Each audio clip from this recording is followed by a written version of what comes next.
2 वर्ष की उम्र में पिताजी चले गए।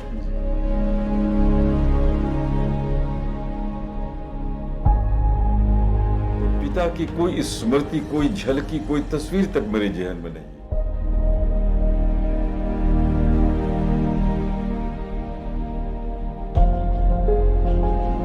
वैराग्य की भी सारी भूमिका थी और विचलन की स्थिति में गुंडा, आवारा, बदचलन, बदमाश कोई देखने वाला नहीं था। ईश्वर प्रदत्त प्रतिभा मिली और उसका उपयोग मैंने किया, अपने जीवन में समझा। मेरी गली का नाम, मेरे मोहल्ले का नाम चार मोटिया इनार। उमराव का घराना गायकी का बहुत बड़ा घराना। आते थे तो हम लोग कहते थे, उस्ताद जी ये क्या हो रहा है? तो भैरवी है ना, गंगा, सब 12 सुर लगते हैं बेटा, ये भैरवी है।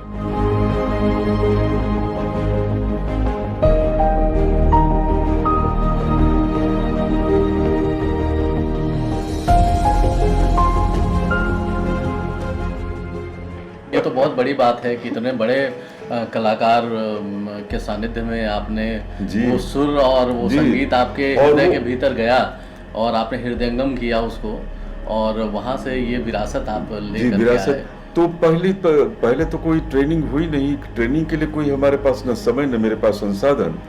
तो जब फिल्मी गाना गाकर, चूंकि फिल्मी गाना को आप ऐसा ना समझे कि आज तो रियलिटी शो में फिल्मी गाना गा करके लोग बड़े बड़े स्टार बन गए, तो हम लोग का अभ्यास फिल्मी गानों का था।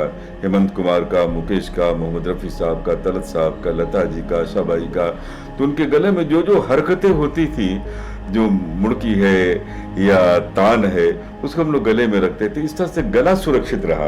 कॉलेज में भी, विश्वविद्यालय में भी गाने के लिए हम लोग प्रचलित रहे, लेकिन बाकायदा कोई ट्रेनिंग उस समय तक नहीं। ट्रेनिंग हुई रेडियो से।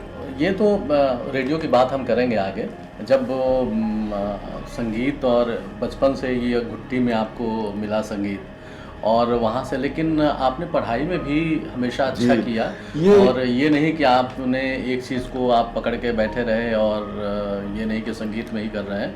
इसके अलावा आप फिर वहाँ से गया आप उच्च शिक्षा। मैं किशोर जी आपको बताऊं कि ये एक दैवी कृपा के अलावा कुछ नहीं। गाना जो खाली समय होना, उसमें गुनगुनाना, बाकी पढ़ना, आपको विश्वास नहीं होगा जो मैं आज कह रहा हूँ। हमारे लोग, दर्शक बंधु मुझे सुन रहे हैं, यानी 7वां क्लास और 8वां क्लास तक हमारी ये गति थी। 5वें वर्ग तक मैं प्रेमचंद का संपूर्ण उपन्यास पढ़ चुका था, संपूर्ण कहानियां पढ़ चुका था। और जब आंख खुली एक पंडित जी की गोद में, तो सारे मंत्र, अखंड मंडलाकारम व्याप्तम येन चराचरम तत्पदम दर्शितम येन तस्मै श्री गुरुवे नमः।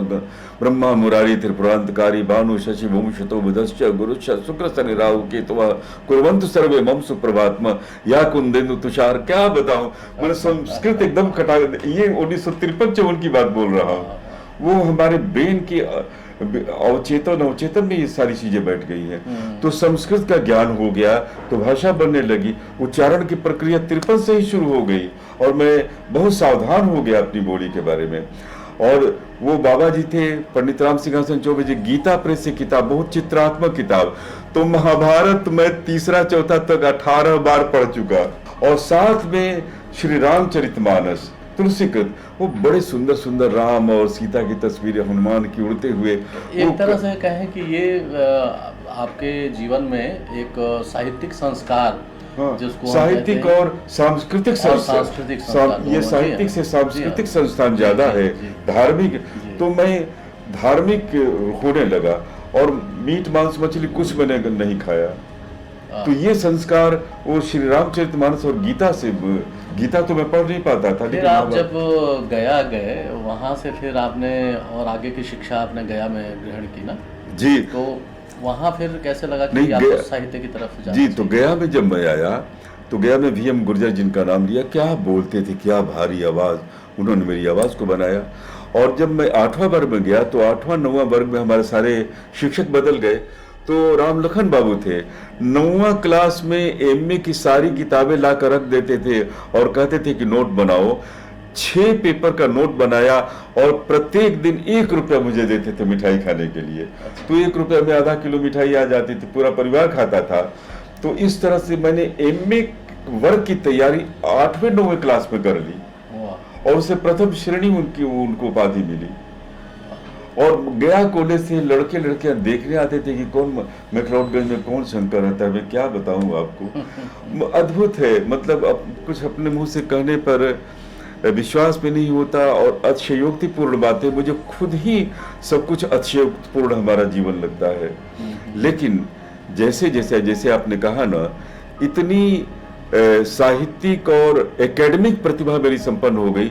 यानी आप सोचिए कि तीसरा क्लास से लेकर के 11वीं क्लास तक जो आदमी कभी दूसरा नहीं हुआ, तो ये एकेडमिक रिकॉर्ड हो गया। फिर कॉलेज एसटी जैन कॉलेज में आया तो साइंस में अब इतना पढ़ा लिखा लड़का, घर वाले बोले मैथमेटिक्स ले लिया, और वहाँ से डाउनफॉल मेरा जीवन का वो पार्ट 1 था। चूँकि हम लोग हायर सेकेंडरी करके गए थे, पहला बैच था मेरा हायर सेकेंडरी का 1963 का, तो 64 में एडमिशन हुआ पार्ट 1 में 3 डिग्री कोर्स में। तो पार्ट 1 में अच्छा नहीं हुआ, तो भैया से मैंने कहा कि मुझे हिंदी ऑनर्स पढ़ने दीजिए, और मैंने सेकेंड वर्ग में हिंदी ऑनर्स लिया, और वहाँ से फर्स्ट क्लास प्रथम हुआ पूरे विश्वविद्यालय में, और पटना विश्वविद्यालय में, और फिर पीएचडी। वहाँ से जीवन ही मेरा बदल गया। तो ये जो एक एकेडमिक जीवन मेरा हुआ, इसीलिए 14 वर्ष के बाद ही मैं आया तो मगध विश्वविद्यालय में भी पहला नाम था, और पटना विश्वविद्यालय में भी पहला नाम था।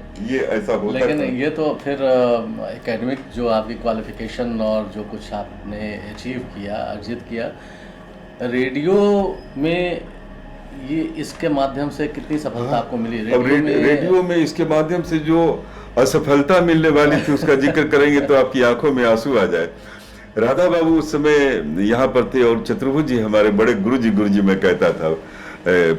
पिक्स कोऑर्डिनेशन आप लोग जानते हैं, जो रेडियो के आदमी हैं, तो पिक्स कोऑर्डिनेशन में वो थे। तो मैंने कहा कि गुरुजी, रांची में एक उद्घोषक की जगह खाली हुई है, मैं जाऊं? तो उन्होंने कहा जाओ बेटा, होगा नहीं, पूरे देश के लोग आ रहे हैं, आशा ब्राउन की जगह खाली हुई है, लेकिन एक अनुभव तो तुम्हारे पास होगा। मैं चला गया और जाकर के साक्षात्कार आवाज की मैंने दी, और शाम को ही परीक्षा फल निकल गया। प्रथम मैं था, और दूसरे स्थान पर विजय लक्ष्मी थी, जो आपके डीडीजी होकर के अवकाश प्राप्त उन्होंने किया, और वो नारी जगत में कॉम्पियर थी। यानी 135 रुपए पर काम कर रही थी, और 170 रुपए अनाउंसर को मिलता, उसके लिए 35 रुपया प्राप्त करने के लिए इंटरव्यू में थी। अब ये एक अजीब कहानी है। जब मेरा चुनाव हो गया तो उसके दूसरे दिन क्या कहते हैं उसको, भाईबा जिसे कहते हैं, अंतर्विक्षा, वो उन्होंने रख दिए। और वर्मा जी रांची विश्वविद्यालय के रजिस्ट्रार थे, वो चेयरमैन बनकर आ गए आकाशवाणी में। और जब उससे बात हुई, जब उन्होंने हमारे रिजल्ट को देखा, तो कहा कि अरे रे तो बहुत बड़ा घपला है, इस आदमी को कभी भी रेडियो में नहीं आने दूंगा। अब देखिए, आपने सफलता की बात की कि रेडियो में क्या सफलता है। मेरा जो पहला चुनाव होने वाला था, वहाँ अध्यक्ष ने ही कह दिया कि मैं इनको चुनने वाला नहीं हूँ, ये तो 170 रुपया 210 रुपया तनख्वाह मिले, इतना पढ़ा लिखा आदमी नहीं। तो मैं बड़ा उदास हुआ और सोचा कि तो प्रत्येक दिन खाने पीने की कमी है, कैसे जीऊँगा। तो मैंने उनसे कहा यही कि महाशय, मैं आपसे क्या बोलूँ, कुछ तो मजबूरियाँ रही होंगी, नहीं तो मैं भी जानता हूँ कि मैं कितना गुणी हूँ। तो क्या मजबूरी है? तब मैंने उनको बताया कि मैं पिता हमारे 2 वर्ष में चले गए, विधवा माँ ने पाल पोस कर बड़ा किया, और बहुत नेशनल स्कॉलरशिप 100 रुपया मिला, उससे पढ़ाई चली, मिडिल मेरिट स्कॉलरशिप मिला, उससे पढ़ाई चली। अगर ये चुनाव नहीं होता है, और चुनाव के बाद इस नौकरी को तो मैं कभी त्याग पत्र दे दूंगा, लेकिन अभी मेरी जिंदगी में पैसे की बहुत आवश्यकता है। तो उनकी आंखें भर आई। CL अग्रवाल थे, स्टेशन इंजीनियर का था, बहुत नया स्टेशन खुला था। चुप हो गए, कहे कि अच्छा अगर चुनाव हो गया तो कहाँ ठहरोगे, पैसा तो कुछ मिलेगा नहीं, तो कहाँ रहोगे? तो मैंने कहा कि रामपुर में नाम लिया, अपने संबंधियों का लोग रहते थे। कहा कि अच्छा वो लोग हैं संबंधी जी, तो रह लोगे? तो मैंने कहा जी कोई बात नहीं। कहा अच्छा ठीक है जाओ। तो 15 दिन के बाद वो, लेकिन प्रतिभा ने और हमारी पढ़ाई ने नौकरी ही मतलब कि बंद करने वाली थी हमारी पढ़ाई, और क्या बोलूँ। ये तो एक घटना है। और ये भी है कि वहाँ से फिर पटना आना भी आपका बहुत आकस्मिक हुआ। जी, आकस्मिक इसलिए हुआ कि कहाँ 1969 के 14 जुलाई को ज्वाइन किया, और फरवरी मार्च में पटना था, 6-7 महीने में। इसकी कहानी सुनिए। इसमें हुआ कि मैं तो कल्पना भी नहीं करता था, मैं सबसे जूनियर, हमारे ऊपर धर्मेंद्र थे और सभी पटना आना चाहे, धर्मेंद्र का घर आ रहा था, अखोरी भी वहीं के थे, शांति जी भी जाना चाहती थी, शरण जी, उर्मिला विद्यार्थी के भी पिताजी विद्यार्थी की पुत्री थी, वो भी पटना है। उस समय सबर बहादुर जी स्टेशन डायरेक्टर हुआ करते थे 69-70 में आकाशवाणी पटना में। वो आज का चिंतन वगैरह मैं लिखता था तो पटना भी जाता था। मेरी आवाज़ को कॉमन चंग पर, जो रात में अब चाहे शतदल हो या ये हो, तो कभी कभी रांची से ही प्रोग्राम होते थे तो मेरी आवाज़ और नाटक सुनते थे।